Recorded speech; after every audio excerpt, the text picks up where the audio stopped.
Coach Jared with the Daily News. I guess jumping right into La Tech, it seems like they've got a handful of guys, 5 or 6, averaging right in between that 8.5, 12 points per game range. It seems like anybody could, like a balanced attack. Their leading scorer, Ledoux, held below his average at, against Marshall the other day, held to just 1 point Friday. But I guess, with that balance, I guess what kind of challenges does that present to you guys?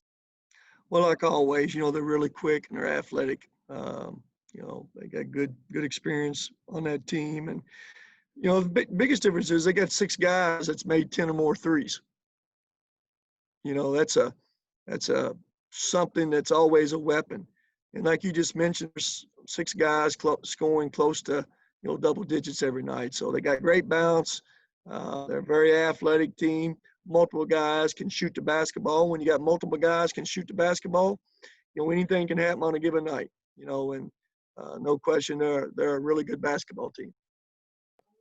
Hey, Coach, this is Nick Keyser from the College Heights Herald, and I guess to sort of combat, if they have really good shooting from deep, what's the update on Charles going? Because he's that one defender that you have at the basket, and so just wanted to hear how you guys have that kind of approach. Well, again, we didn't talk about this before we went to Charlotte, and maybe you knew, maybe you didn't know. I don't know what you know. We give you most everything, but sometimes not. It's very obvious Charles wasn't himself at Charlotte. You guys watched that. And it wasn't his fault. He literally hadn't done anything since the Alabama game. That was on December 19th. He was held out. He got a shot. And, then he had that back problem, and it's very obvious he didn't have no rhythm, no conditioning. There was 3 or 4 shots shot around that rim. He'd normally go block, but he didn't block them. Through all that and Christmas, and again, I didn't think a whole team was, as I just told TV guys, it's a decision that you never do, but I kind of was forced to do it. You always want to play a game after Christmas when you let your guys go home. You always want to do that. But, we moved that Mississippi Valley game up into December just to make sure we got it in because of that virus. Because of that now, you'll normally always bring your kids back on the 26th, but now we can't because you can't get tested. So literally, we let them go home 22nd or off for 5 days before we get back. That's never good, especially going on the road and trying to get some rhythm playing the basketball. That's why you want to play at home, get a game under your belt, get some conditioning and rhythm back. Then you compound that with Charles being out for 2 weeks. I didn't think we flowed great either night. Still could have and should have won that last game in spite of all that kind of stuff. So hopefully we've had a few days to practice with Charles. He played 2 games, so it helped his conditioning, helped all of our conditionings, and hopefully through that you get a little bit more rhythm, and we kind of get on a routine here now to kind of get some rhythm back to what we were doing. Coach, seems like Josh has been on a tear here lately, playing some good basketball, especially with Charles playing the way he did, obviously a little banged up. To have Josh step up and do more things this year, how much has that helped out? Well, what didn't help out when he's committed that 5th foul about 4.5 minutes ago caused everything you just said, because he was really playing good. We need him in that game. And, we took him out of the game with 4 fouls, and I think he plays 10 seconds or 5 seconds. He picks up that 5th foul. Absolutely was a big play of the game. But in spite of it, still should have won that game. We still up 7, but Josh is playing good. When Josh is active and doing a lot of different things, he gets steals, he gets out in transition. Defensively, he's the one guy gives us something that we don't have on this team. A guy can just go make a play defensively with his quickness, his athleticism. So he's played well for us. He really has, and we need him in there. We need him in there, late in those games down that stretch. Coach Kenneth Lofton. Hey, and some of them interrupt you. All those close games we've won, we've been in close games, a bunch of close games. He's always been in there. And that gives you ability to execute down that stretch. We weren't very smooth consistently without him the other night. Go ahead. I was going to ask you, Coach, about Kenneth Lofton for Tech.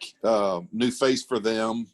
6'7", but is he a back to the basket kind of guy? He doesn't shoot any threes, but he does shoot a lot of free throws. What kind of matchup problems could he cause? Well, he's just one of those guys that that knows how to play. Got a big old body, can't teach that, and he knows how to play. A lefty, below the rim guy, but crafty. Knows how to go in there and use his body to get his shot off. He knows how to go in there and show you the ball and draw fouls. He's attempted about twice as many free throws as anybody else, because he's very savvy and crafty in there around that rim doing that. So he's going to be a very good player for him. Coach Jared with the Daily News again. We've talked about Charles. We've talked about their big guy. Another one of yours, Carsen. It seems like he's kind of still in a little bit of that funk.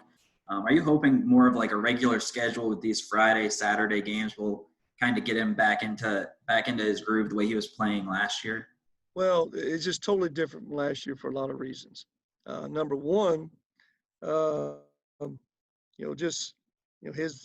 his body and his regiment every day has not been the same, and he's one of those guys that needs it. I think when you watch him, you'd probably say, well, he's not quite as quick and athletic as he was. He's just one of those guys that needs it every day, over and over and over. I told you all this once, laying in those hotels for 11, 12 days, whatever we were on that road, and coming back and getting shut down for a few days. All those kind of things affects him. That's number one. Number two, now he's trying to do it at the 4 spot a bunch versus the 5. And that's even more challenge for him, because now he's got more quickness into him. Got a 4 guy guard him, not a 5 guy. It's a lot easier at the 5. There's a lot more space in there. There's not much space in there with him and Charles together. So those two things combined has made it more difficult for him. But again, it's about being able to get in some rhythm. This Friday and Saturday night help us do that. I think anything or some rhythm will help us. Even though we got our 9 games in non-conference, there wasn't a lot of rhythm to it. And we're scheduling 2 or 3, 4 games, and then you're going to play them until 2 days after you schedule them. So there was no rhythm to it. So now, hopefully we can get some rhythm. We've already, I think Zach's probably put it out. Maybe he hadn't put it out, but I'll say it. Zach talked about the Marshall game. Well, there's already some rhythm change next week. It's supposed to be Thursday, Sunday. That's going to change already to Friday, Sunday of right now. But again, getting in some rhythm, all those kind of things is Carsen needs. It's things that Carsen needs. Coach, this is Nick again. Jared, I'll let you go next. Sorry.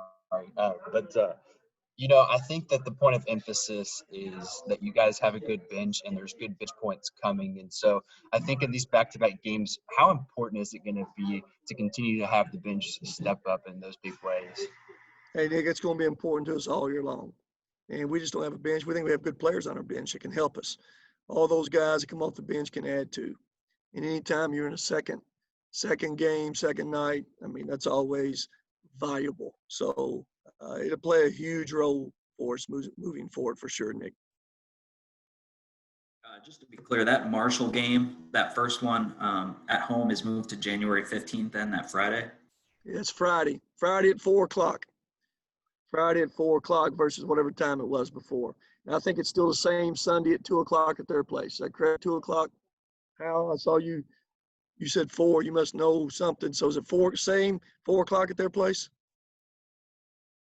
Which we don't care about the road. We're at home. So it has been Friday at 4 o'clock. Yes. We good, guys? Everybody good? Yep, we're good.